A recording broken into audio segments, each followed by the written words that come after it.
Assalamu alaikum, guys. This is Zulfikar, and welcome to all of you on my YouTube channel. Who are over here, new people, subscribe the my YouTube channel and support us. So today I want to tell you about something which I have experienced in the morning time. So today I was morning time. I was reading a book, and that book was amazing and amazing story and incredible story. So story क्या थी? वो story आज मैं आपको बताना चाहूंगा, share करूंगा, और मुझे अच्छा लग रहा है कि वो स्टोरी शायद आपको भी बहुत पसंद आए मेरे सुनाने के बाद।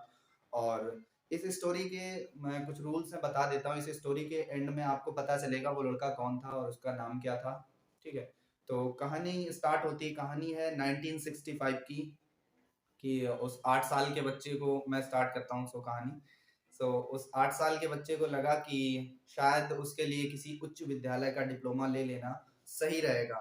तो उस 8 साल के बच्चे ने वहां से अपनी लाइफ को स्टार्ट किया, और धीरे धीरे समय गुजरता गया। और फिर उस बच्चे की जो एज है वो करीब करीब 12 साल की हो जाती है। अब वो बच्चा करीब करीब 12 साल का हो जाता है। अब लेकिन वो देखता है कि हम पढ़ तो रही हैं, उसके साथ साथ अपने फैमिली को भी देखता है और भी लोगों को देखता है, लेकिन उस बच्चे के सपने बहुत बड़े हैं। बचपन में ही वो बच्चा 8 साल की उम्र से सपने देखने लगा था कि मुझे ये करना है, मुझे ये करना है, मुझे ये करना है। तो कुछ कहानी ऐसे चलती रही आगे। अब वो बच्चा 12 साल का हो जाता है, तो उसके घर में देखता है कि काम के लिए शायद उसको अब जरूरत पड़े। तो वो अपनी फैमिली के साथ, क्योंकि वो बिलोंग्स करता था अपनी फैमिली फैमिली से, तो इस इतने अच्छे ग्राउंड से फैमिली नहीं थी, तो वो अपनी फैमिली के साथ समुद्र के किनारे डेली मछलियां पकड़ने जाया करता था और अपनी फैमिली के साथ जाल बुनाया करता था, जिसमें मछलियां फंस जाएं, हुक में फंस जाएं। तो ये काम वो किया करता था। धीरे धीरे समय गुजरता गया, और एक टाइम आया जब वो लड़का अब 17 साल का हो चुका था। तो अब 17 साल की उम्र में उस लड़के ने सोचा कि क्यों ना अब कुछ किया जाए। अब वो लड़का हर चीज को जानने लगा था कि क्या सही है और क्या गलत है। तो अब यहाँ से वो देखता है लड़का कि अब उसकी फैमिली को पैसों की भी जरूरत है और उसकी एजुकेशन की भी पैसे चाहिए, ताकि वो आगे की एजुकेशन यानी यूनिवर्सिटी को कंटिन्यू कर सके। तो यहाँ से वो लड़का देखता है कि अब मुझे कोई शायद छोटी मोटी सी नौकरी कर लेनी चाहिए, और ताकि मुझे कुछ पैसे आ जाएं। तो उस लड़के को उस टाइम पे, उस 17 साल की उम्र में, उसको अखबार के सब्सक्रिप्शन बेचने की नौकरी मिलती है। और वो अखबार के सब्सक्रिप्शन बेचने की नौकरी करता है। लेकिन वो देखता है कि इस काम के लिए कि वो ज्यादा पैसे नहीं कमा पाएगा, तो वो अपने दोस्तों को रख लेता है, ताकि उसके दोस्त उन लोगों के उसको नंबर और पते ला के दे सकें जो हाल ही में शादीशुदा हैं या जिन्होंने जो अभी अनमैरिड है, ताकि वो अच्छा काम कर सके और उनको अपना सेल्स भेज सके। अब यहाँ पर वो अपने दोस्तों को, अपने फ्रेंड्स को, सबको काम पे रख लेता है, और वो उसको नाम और पते ला कर देते हैं। और वो लड़का 17 साल की उम्र में उन सभी लोगों को पत्र लिखा करता था और मुफ्त में अखबार के सब्सक्रिप्शन बेचा करता था। इस काम को कर करके उस 17 साल के लड़के ने करीब करीब 18,000 US डॉलर्स कमाए। और उन 18,000 US डॉलर्स से उस लड़के ने करीब एक चमचमाती और एक न्यू BMW कार खरीद ली। अब उस 17-18 साल के लड़के ने उस उम्र में 18,000 US डॉलर अर्न किए उस काम को कर करके, और उसने एक BMW कार खरीद ली। लेकिन कहानी कुछ मोड़ लेती है आगे से, और वो कहानी अब आगे चलती है। वो लड़का अब देखता है कि उसकी फैमिली की कंडीशन अच्छी नहीं है और उसको पैसों की ज्यादा जरूरत है। तो वो अपना यूनिवर्सिटी का आइडिया ड्रॉप कर देता है, यानी अब वो यूनिवर्सिटी पढ़ाई नहीं करेगा। और उस लड़के को बचपन से ही शौक था स्टॉक में इन्वेस्ट करने का, मार्केट में, शेयर मार्केट, इन बहुत सारी चीजों में। तो वो बचपन से ही इन्वेस्टर की तरह सोचता था, बचपन से ही बड़े लोगों की तरह सोचता था। तो अब थोड़ा सा लड़का समझदार हो जाता है, वो 17-18 साल का लड़का। लेकिन देखता है फैमिली की अच्छी कंडीशन नहीं है, तो इन सारी समस्याओं को देखते हुए वो अपनी कार बेच देता है। और जो वो कार अपनी बेचता है, उस बेची हुई कार से जो उसके पास पैसे आते हैं, उन पैसों से वो 1985 में एक छोटी सी कंपनी की शुरुआत करता है। और वो कंपनी का मैं नाम नहीं बताऊंगा अभी, वो आपको एंड में ऑटोमेटिक मैं बता दूंगा या आपको पता चल जाएगा। तो उस कंपनी को स्टार्ट करता है, और उस कंपनी को स्टार्ट करता है, लेकिन देखता है कि कुछ अच्छा रिस्पॉन्स नहीं आ रहा है।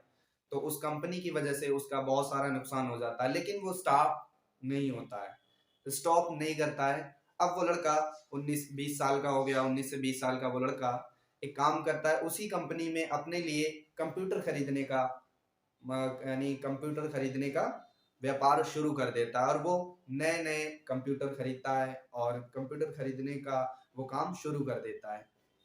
इसको कर करके उसने अपनी जो कंपनी बनाई थी 1985 में, अब उस कंपनी को 1988 में वो अपनी कंपनी का नाम बदल देता है। और नाम बदलने के बाद इस कहानी में उसकी जो कंपनी थी वो काफ़ी अच्छी हो जाती है, काफ़ी अच्छा पैसा वो कमाने लगता है, बहुत सारी चीज़ें। बट इनिशियली क्या होता है, अचानक से उसकी कंपनी के शेयर बहुत सारे गिर जाते हैं, क्योंकि उसको नहीं पता होता है कि कंपनी में हम कैसे आगे बढ़ें, कैसे काम करें और आगे क्या अपनी ज़िंदगी में करें। तो वो 19-20 साल का लड़का अब जो उसने काम स्टार्ट किया था उसमें उसकी कंपनी का शेयर जो है वो गिर चुका है पूरी तरह से, और कंपनी की एक तरीके से बाट लग चुकी है, कह चुके हैं। लेकिन वो स्टॉप नहीं करता है, यहाँ पे रुकता नहीं है, मेहनत करता रहता है, आगे बढ़ता रहता है। समय गुजरता गया, धीरे धीरे उसने अपनी कंपनी को फिर से एक नए मुकाम पे ला करके खड़ा कर दिया, और फिर दुनिया को बताया कि आज की दुनिया में उसकी कंपनी नंबर 1 है। राइट। सो मैं किसकी बात कर रहा था वो आपको मैं बता ही देता हूँ, क्योंकि कहानी बस इतनी ही थी कि हमने क्या सीखा उस कहानी से, उस बच्चे से, जिस बच्चे ने 8 साल की उम्र से क्या सोचना शुरू किया था। तो उस बच्चे का नाम था Michael Dell, and he is the founder of Dell corporation. So आज आप देख सकते हैं कि Dell technologies, Dell incorporations India की नहीं बल्कि पूरी दुनिया की world's largest selling personal computers and desktop PCs company बन चुकी है। Right, and he is the right now CEO and as a chairman of Dell corporation. So आज करीब करीब 50% इसका शेयर मार्केट प्रॉफिट में चल रहा है, जिसमें बहुत सारी चीजें हैं। तो हम कितना कुछ इनसे सीख सकते हैं, कितना कुछ सीख सकते हैं माइकल जैसे लोगों से, और जो who are sitting in a top field, who are working on a top level। सो हम बहुत कुछ अपनी जिंदगी में सीख सकते हैं। तो ये छोटी सी स्टोरी थी, और आगे हम मिलते रहेंगे। और आप कमेंट करके कमेंट बॉक्स में जरूर बताइए कि आपको सबसे अच्छी स्टोरी में, इस पूरी स्टोरी में सबसे अच्छा क्या लगा। एंड मिलते हैं नेक्स्ट वीडियो में, बने रहिए हमारे यूट्यूब चैनल पे। जय हिंद।